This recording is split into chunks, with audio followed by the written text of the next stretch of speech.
자, 4부는요, 사무엘부터 이스라엘 왕국의 분열까지 좀 많은 내용을 다룰 거예요.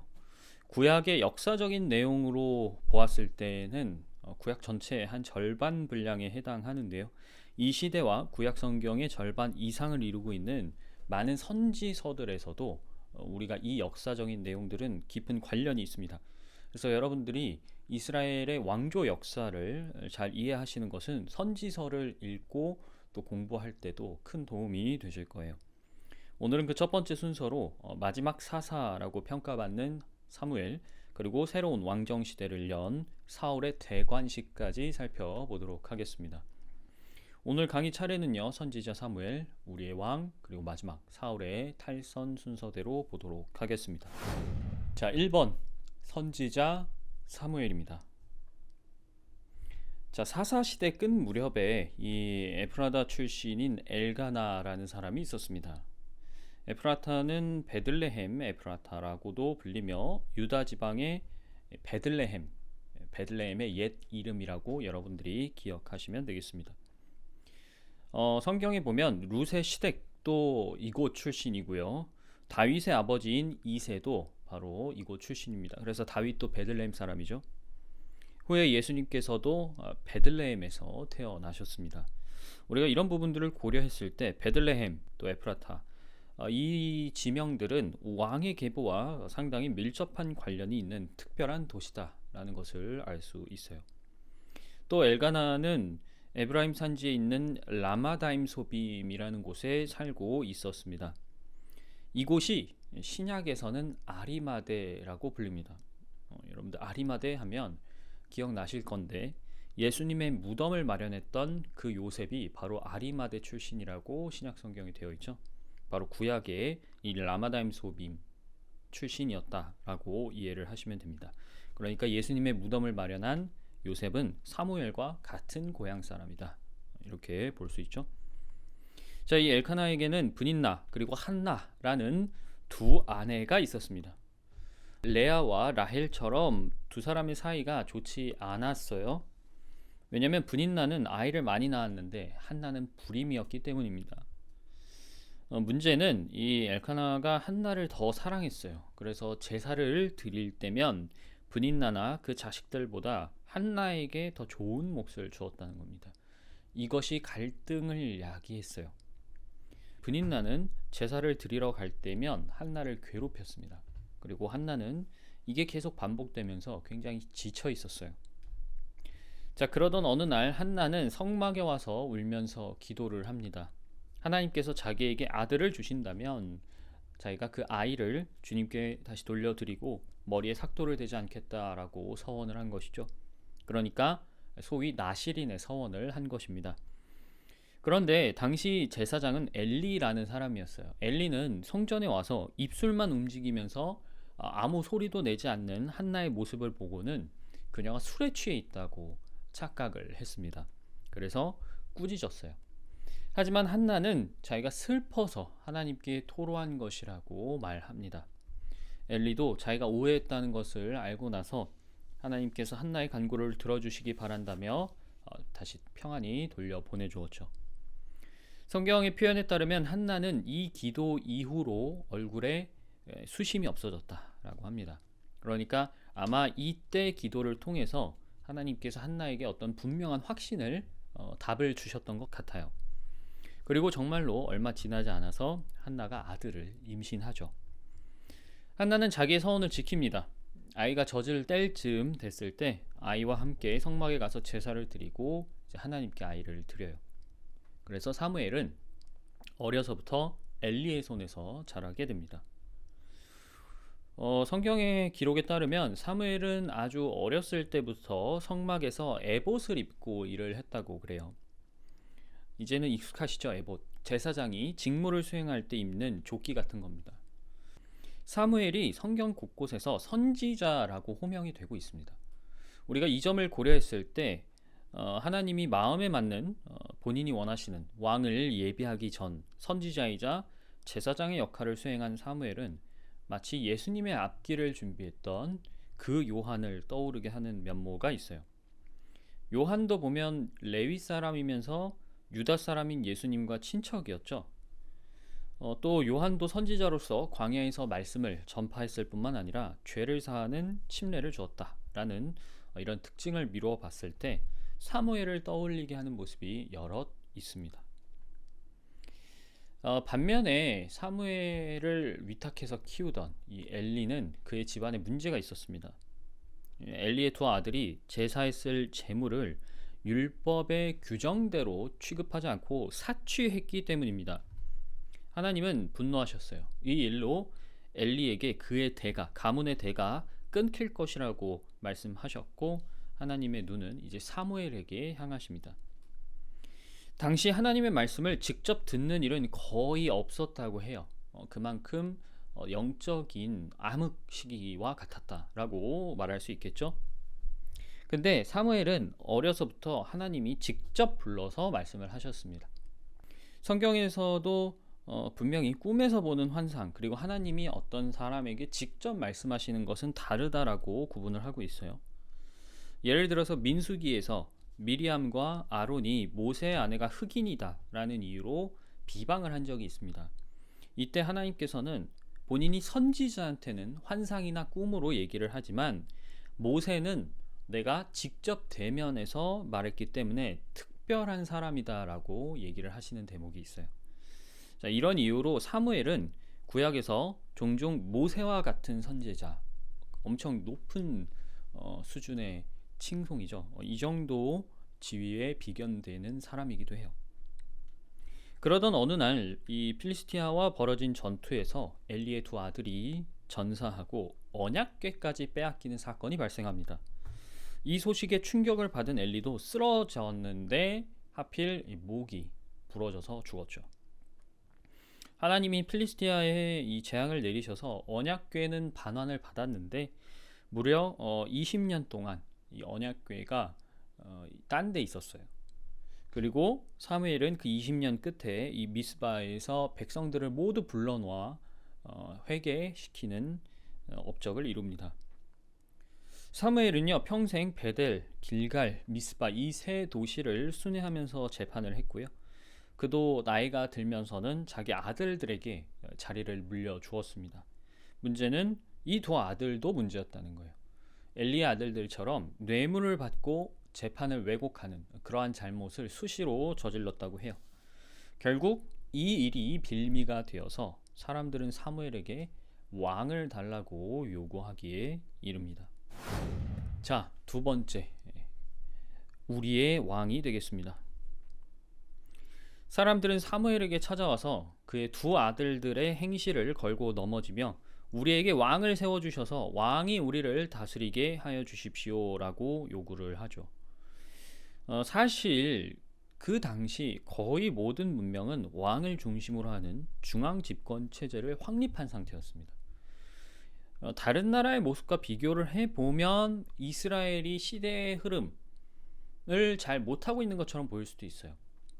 하지만 역사의 흐름을 우리가 지금에 와서 보면 이 권력이라는 게 다시 백성들한테 돌아왔잖아요. 여러 가지 혁명을 통해서. 이 관점에서 봤을 때는 사실 하나님이 구현하시려고 했던 제사장의 왕국이라는 이 개념 그리고 이 정치체제는 사실 굉장히 진보적이라는 것을 우리가 알 수 있습니다.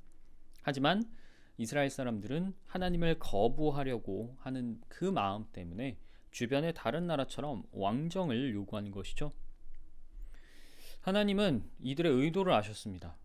그래서 백성이 당신을 거역해서 다스리지 못하도록 하려는 의도다라고 사무엘한테 알려주시고 이런 태도가 이집트 탈출부터 지금까지 이어진 것이라고 얘기를 하세요.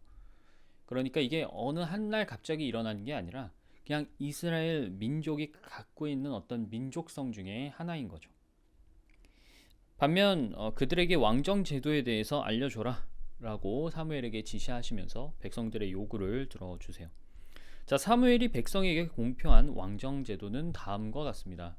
첫 번째, 왕은 군대를 조직하고 이를 위해서 징병할 수 있습니다. 두 번째, 왕은 관리를 임명하고 세금을 거둘 수 있습니다. 그러니까 인사권과 징세권에 대한 내용이죠. 세 번째, 왕은 관리와 신하들에게 녹봉을 주기 위해 백성의 재산을 가질 수 있다. 즉 모든 백성의 재산은 왕의 재산이다 라고도 말할 수 있다는 겁니다. 네 번째, 백성은 왕의 종이 된다. 여기서 말하는 종은 자기 위에 사람의 권위를 둔다는 뜻입니다. 이전 왕정 이전 체제의 제사장 왕국 시스템에서는 그들의 머리 위에는 누가 있느냐? 하나님이 바로 직접 계셨던 거예요. 그런데 이제 그 하나님과 그들 사이에 왕이라는 새로운 인간의 권위가 끼게 된 겁니다. 다섯 번째, 악정을 펼치는 왕 때문에 부르짖는다 할지라도 하나님은 들어주시지 않을 거라고 했습니다. 즉 그들 머리 위에 둔 그 권위에 순종해야 된다는 거예요. 이 원칙은 신약에서도 동일하죠. 자, 인간 왕을 세운다는 거 사실은 긁어부스럼이라고 할 수 있는데, 왜냐하면 자기 머리 위에 권위를 둔다는 게 좋은 사람이면 좋겠지만 사람이 꼭 그러라는 법은 없잖아요. 만약에 여기 지금 5번에 나와 있는 것처럼 그 사람이 악정을 펼친다고 한다면 그 사람 때문에 고통받는 것 또한 감내를 해야 되는 부분이 있는 겁니다. 그런데 이스라엘은 스스로 하나님이라는 권위가 아니라 인간의 권위를 두고 싶다라고 얘기한 거예요. 그래서 하나님이 그들이 나를 거슬러서 나를 다스리지 못하게 하려는 것이다 라고 얘기하신 거죠. 그러니까 왕으로 인해서 개인 혹은 지파의 많은 자유가 침해될 수 있거든요. 여기 조항을 보면. 하지만 백성들은 왕을 요구했기 때문에 사무엘은 왕을 세워주라는 하나님의 명령을 받습니다. 자, 백성들의 요구로 세워진 새로운 왕, 바로 사울이었어요. 사울 하면 여호와께 구하다라는 뜻을 갖고 있고요. 사울은 베냐민 지파 사람이었습니다. 성경의 기록에 따르면 사울은 신장이 굉장히 컸다고 해요. 거의 2m 이상일 걸로 추정을 하는데 키도 크고 또 잘생겼다라고 쓰여 있습니다. 사무엘은 이 아버지의 심부름을 왔다가 만난 사울에게 하나님의 명에 따라 기름을 부었고요. 후에 이 미스바의 모든 지파를 불러 모아서 제비뽑기로 사울을 왕으로 공표합니다. 제비뽑기로 시작된 사울의 대관식은 왕만세라는 백성의 함성과 함께 왕국의 제도를 책에 써서 법률로 지정하며 마무리가 되죠. 그런데 여러분, 사울을 왕만세라고 불렀다고 해서 갑자기 왕권이 확립되는 건 아니죠. 또 왕국이라고 부를 만한 어떤 제대로 된 국가의 조직 그리고 행정 이런 체제가 전혀 없는 상태였습니다. 그래서 처음부터 모든 것을 이제 시작해야 되는 상황이었던 거죠. 사울의 탈선을 보도록 하겠습니다. 사실 사울은 왕으로 임명되고 나서도 여전히 고향에서 평범하게 지내고 있었어요. 하지만 암몬이 싸움을 걸어왔고 이 암몬과 벌인 전투를 기점으로 백성들이 사울 중심으로 모이기 시작합니다. 자, 사울은 이때 이제 길갈로 가서 자기가 갖고 있는 왕의 지위를 공고히 하는데요. 사무엘도 백성들을 불러놓고 다시 훈계합니다. 너희들이 왕을 구한 건 잘못한 거야. 하지만 그럼에도 불구하고 너희가 하나님을 잘 섬기면 하나님께서 너희의 왕도 또 너희도 잘 인도해 주실 거야. 이렇게 얘기를 하죠. 또 사무엘은 이때부터 본인은 끝까지 백성들을 위해서 기도하고 백성들을 선한 길로 계도하겠다고 공표합니다. 하지만 곧 문제가 터지죠. 이번에는 필리스티아와 전투가 벌어졌는데 백성을 소집하고서 사무엘이 사울한테 7일을 기다리라고 했습니다. 우리한테 일주일 기다리라고 한 거랑 똑같죠. 자, 그런데 이 마지막 날 7일째가 되었는데 사무엘이 돌아오질 않는 거예요. 그리고 백성들은 사기가 저하되어 있었습니다. 그 7일째가 되니까 백성들이 막 흩어지기 시작해요. 진영에서 이탈하기 시작합니다. 결국 사울은 기다리라는 말을 지키지 않고 자기가 직접 번제를 드려요. 그런데 정말 기가 막힌 타이밍이죠. 번제를 드리자마자 사무엘이 나타났습니다. 자, 사무엘은 사울이 기다리지 못하고 번제를 직접 드렸다라는 얘기를 듣고서 아주 충격적인 하나님의 뜻을 전합니다. 바로 사울의 정권이 이어지지 못할 것이라는 말이었어요. 그러면서 동시에 하나님이 당신 마음에 맞는 새로운 사람을 찾으셨다라고 얘기하시면서 사울이 아닌 새로운 정권의 미래가 드러납니다. 아마 이후에 여러분도 아시지만 사울이 다윗을 극도로 경계했잖아요. 이것은 마치 왕이 태어났다라는 소식에 안절부절 못했던 그 헤롯 왕의 마음과 비슷했을 거예요. 이때부터 사울이 급격히 판단력이 흐려지기 시작합니다. 아들인 요나단이 사울에게 알리지 않고 기습 공격을 감행하면서 전세가 이스라엘로 넘어왔거든요. 사울은 승기를 잡으면서 필사의 추격을 시작합니다. 그런데 문제는 여기서 복수가 끝날 때까지 백성에게 아무것도 먹지 말라는 명령을 내려요. 그래서 사람들이 빼앗은 탈취물인 소와 송아지를 핏째 허겁지겁 먹게 되는 그런 죄를 짓게 만들죠. 사울도 내가 잘못 얘기했구나 라는 걸 알고 뒤늦게 명을 바꿨고 그 이후에 계속 내가 적을 추적해 나가야 되는지 하나님께 묻습니다만 하나님은 이때부터 사울한테는 아무런 답변을 하지 않으세요. 그런데 그는 자기가 죄를 지어서 하나님이 답변을 안 하시는 거라고 생각하기보다는 우리 중에 누가 죄를 지어서 그런 거야 라고 얘기하면서 제비를 뽑습니다. 근데 이 제비에서 요나단이 뽑혀요.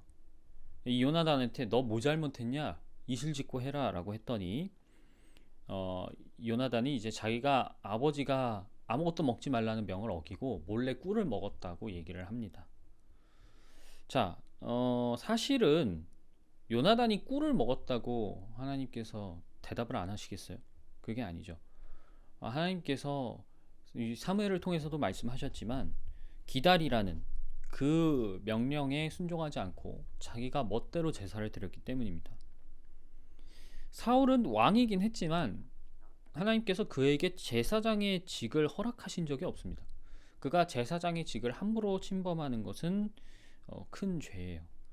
특히 그가 7일을 기다리라는 사무엘의 명령에 순종하지 못한 것은 다른 말로 하자면 하나님을 기다리지 못했다는 겁니다. 자신이 제사장의 역할을 대신하려고 멋대로 나선 건데 이것은 하나님이 정하신 질서를 승인 없이 어지럽힌 큰 죄예요. 그런데 여러분도 성경을 잘 읽어보시면 알겠지만 사울이 이 죄를 짓고 나서 이 죄를 회개하면서 번제를 드렸다는 기록은 그 어디에도 나오지 않습니다. 자, 이건 시작에 불과했어요. 이후에 사울이 완전히 영적인 이 암흑에 빠지게 되는 사건이 발생하는데요.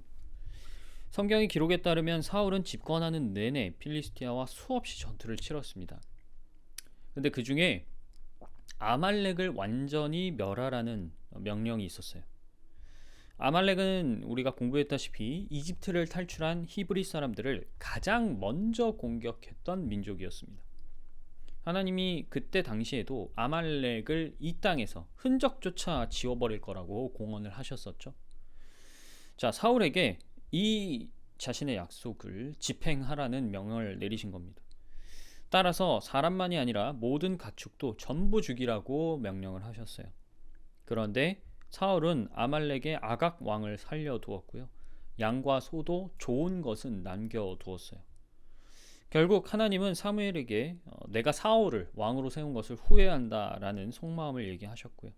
사무엘은 마치 모세처럼 하나님께 밤새 슬퍼하면서 이스라엘을 위해서 간구했어요. 하지만 일어날 일은 일어나는 법이죠. 자, 사울은 사무엘을 만났을 때 변명을 합니다. 하지만 사무엘은 이때 하나님이 원하시는 본질을 가르쳐요. 복종하는 것이 희생제물보다 낫고 경청하는 것이 수량의 기름보다 낫습니다 라고 얘기를 하죠.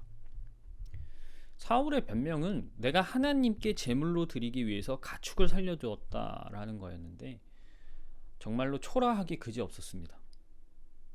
이미 사울은 하나님의 말씀, 그분의 명령이 갖고 있는 권위를 존중하지 않고 있었어요.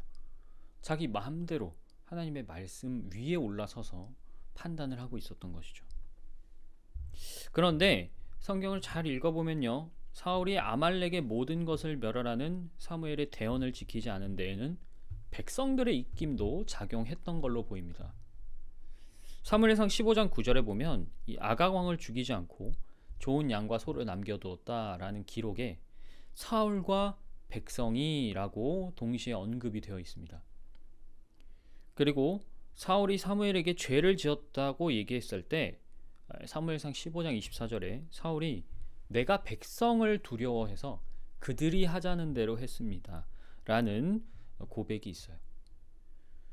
그러니까 어떻게 보면 정황상 사울이 이 백성들의 말, 특히 자기 아랫사람들의 말에 휘둘렸다라고 볼 수 있는 건데요. 그가 왜 사람한테 휘둘렸는가? 사실 정직하게 말하자면 그가 다스려야 될 사람을 하나님보다 더 두려워했다라는 거예요. 쉽게 얘기하면 하나님보다 사람의 눈치를 더 봤다는 거죠. 그가 스스로 하나님을 기다리지 못하고 제사장의 직을 침범한 것 역시 어떤 면에서는 아랫사람들한테 빌미를 준 겁니다. 아랫사람들로 하여금 하나님의 권위를 업신여겨도 되는 것 같이 자기가 행동한 것도 분명히 큰 빌미를 주었을 걸로 저는 생각하고 있어요. 결국에는 이런 복합적인 그의 행보가 그 스스로를 계속 궁지로 몰아넣고 있는 악순환이 반복되고 있는 겁니다. 자, 사울은 여기서도 계속 정신을 차리지 못해요. 회개를 한다고 하는데 계속 잘못된 회개를 합니다. 사무엘한테 나의 죄를 용서해 주시고 라고 애걸복걸을 하는데, 아니 그의 죄를 왜 사무엘한테 용서해 달라 그러죠? 죄는 사무엘이 아니라 하나님께 용서를 받아야 되는 거예요. 사울이 하나님께 직접 자기가 잘못을 했으니까 저의 죄를 용서해 주십시오 라고 빌었다라는 언급이 안 나옵니다. 게다가 사무엘의 옷자락을 붙잡고 애원할 때도 뭐라고 얘기하냐면 이스라엘과 백성의 장로들 앞에서 제발 제 체면을 잘 세워주십시오 라고 말을 해요. 한참 잘못돼도 정말 잘못됐다라는 것을 그의 입에서 나오는 말을 통해서 우리가 계속 알 수 있습니다. 사울이 정말로 회개하려는 마음이었다면 여기서 지금 자기 체면을 얘기할 게 아니죠. 베옷을 입고 죄를 뒤집어 쓸고 하나님께 울면서 엎드리면서 간구해야, 회개해야 마땅한 겁니다. 결국은 사울은 하나님을 사랑하지는 않은 거예요. 사무엘은 길갈에서 아각을 죽이고 고향을 떠나는데요. 성경의 기록에 따르면 이 사건 이후로 사무엘은 다시는 사울을 만나러 오지 않았다고 합니다. 그래서 하나님은 당신 마음에 맞는 새 사람을 왕으로 세우고자 사무엘을 다른 곳에 보내시죠. 오늘은 이렇게 사무엘과 사울의 이야기를 조금 간략하게 살펴봤습니다. 왕을 세워달라는 백성의 요구, 또 사울의 실책은 모두 하나님을 기다리지 못하는 자세에서 비롯되었다라고 말할 수 있고, 우리가 이 점을 꼭 유념해야 돼요. 하나님을 기다리지 못하는 것에서부터 모든 문제가 시작된 겁니다. 이 실수는요, 이집트 탈출 이후에 우리가 지금까지 그 역사를 배웠지만 광야에서 유랑할 때도 마찬가지고 가나안 땅에 들어와서도 마찬가지고 계속 똑같이 반복되는 실수예요. 제가 아까도 말씀드렸지만 이스라엘의 가장 큰 문제는 뭐냐? 결국 하나님을 첫째로 사랑하지 않았다. 거기에 있습니다. 이 역사는 하나님의 선택을 받는다 할지라도 그 선택을 완성하는 것, 그 선택이 가리키는 하나님이 제시하는 온전을 완성하는 것은 결국에는 개인의 몫이다 라는 사실을 우리가 알 수 있는 대목들이겠죠. 여러분들도 이 교훈을 잘 새기시고 본인이 하나님과 관계에 있어서 온전하지 못한 부분들이 있다면 사울과 같은 실수는 반복하지 않으시기를 바라겠습니다.